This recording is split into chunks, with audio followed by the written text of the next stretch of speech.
they still resonate. I remember seeing a note by Seamus Heaney comparing Creon in the Antigone to George W. Bush.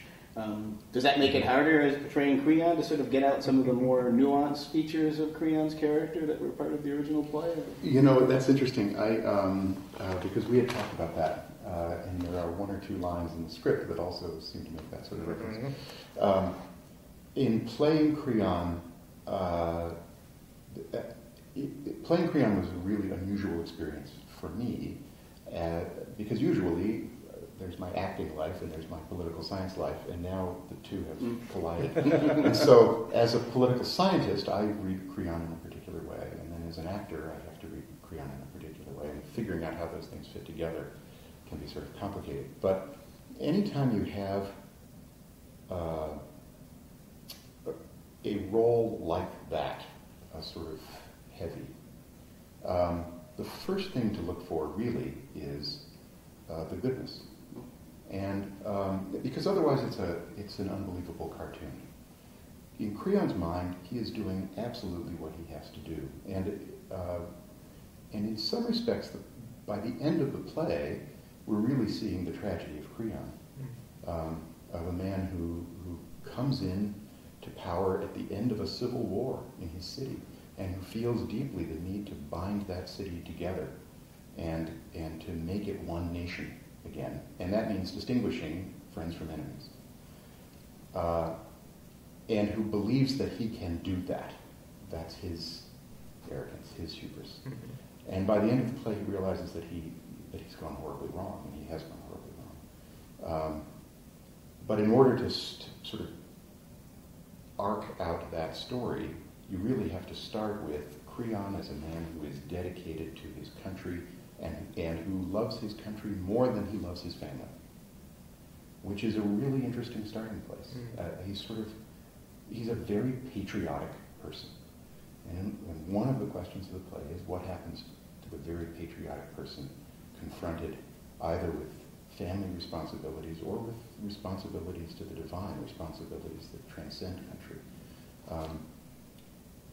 I'm really excited to be getting back to it this year because I want to go back to that starting point and reevaluate it and re-explore it and find it again. In the course of this semester, the theme that we're using this as an introduction to is, of course, the relationship between the community, the individual, and the divine. Of course, the Antigone is perfect for that because you have Creon versus Antigone and her relationship, to her personal relationship to Haemon and to her brothers.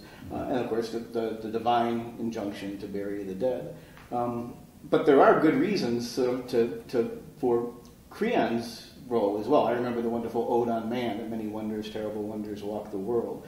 And they develop, they go through all the wonderful technical things that human beings can do, but the main techne that human beings have is the community that protects us from the harsh necessity of the elements. Never share my thoughts, anyone who would go against the community and put us in danger. In many ways, that sort of shows the problematic of what the community does for the individual to protect it from the harsh necessity of the physical world. I think that's what makes it a really great story, is that there isn't an easily identifiable villain.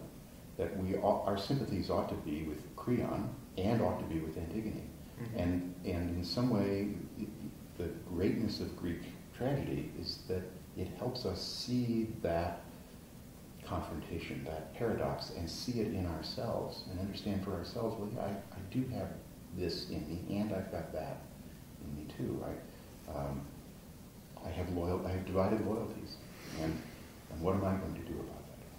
Yeah, we often talk about the piece as a courtroom drama because really Antigone makes her case and Creon makes his case, and I think a shared kind of combination of the audience and the chorus kind of have to act as jurors in this world, and it's not, as Peter is saying, it's not an open and shut case. There really is some struggle there on both sides, and so that is absolutely what makes the play really exciting to look at, because you do feel like, Antigone comes out and tells you this, and you say, yes, yes, yes, and then Creon counters, and you go, yes, yes, yes, and then you kind of, have to work that out in your own mind. And in all Greek drama, there's an undercurrent about the basic human condition, that human beings have limits, and they're constrained by necessity. Whenever they overcome those limits, they fall into tragedy. And that has a very modern resonance as well. I think in our times, we often, this isn't new, Yeah. we often try to persuade ourselves that we don't face those limits, that with the right technology we can solve any problem, and this plays a great reminder that that isn't true. So